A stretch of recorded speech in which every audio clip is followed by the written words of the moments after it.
भी सभी पहलुओं पे विचार करके लिया होगा। बाकी मैं तो ये समझता हूँ कि 9वीं भी नहीं रखनी चाहिए थी, 9 के 9 का कर देते, क्योंकि वो शुरू में जब 3 टिकटें ये कह रहे थे कि फाइनल हैं, फिर कहने लगे 4 फाइनल हैं, तो फिर ये बात आई कि 9 के 9 पे इकट्ठा करेंगे, तो 8 पे हुआ, ठीक है। ये बात ये है कि आप ये कहना चाहते हैं कि वहां से आपको शायद ये भी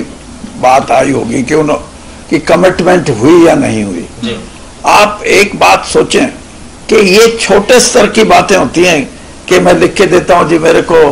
कांग्रेस में शामिल कर लो और मेरे को टिकट भी देना, और उनसे भी आप ये सोचो कि वो भी ये कहें कि हाँ हम भी आपको ये मान के चलते हैं कि आपको टिकट देंगे। ये मेरा राजनीतिक जीवन ये बोलता है कि इन चीजों की जरूरत नहीं होती है।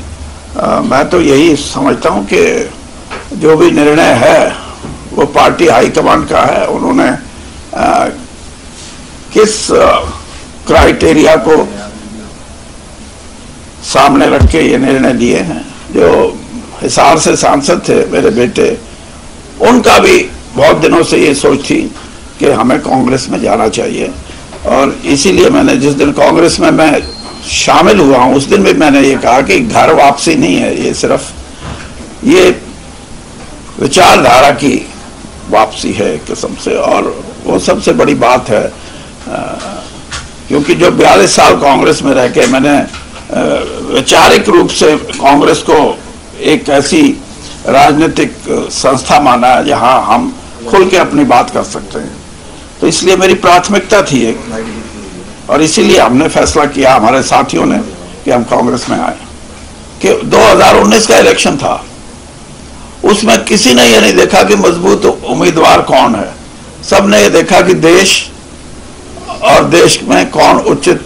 प्रधानमंत्री, नरेंद्र मोदी, दोनों चीज मिला के कैंडिडेट को भूल के वोट दिया। आज हरियाणा के अंदर मेरे शब्द हैं ये कि पिछले 1.5 महीने से मतदाता, साधारण मतदाता, वो बीजेपी से पीछे हट रहा है, और बीजेपी से पीछे हटने का अभिप्राय यह है कि उसकी दूसरी चॉइस कौन है, उसकी पसंद कौन सी है। तो हरियाणा में तो कांग्रेस के अलावा कोई दूसरी पार्टी नहीं,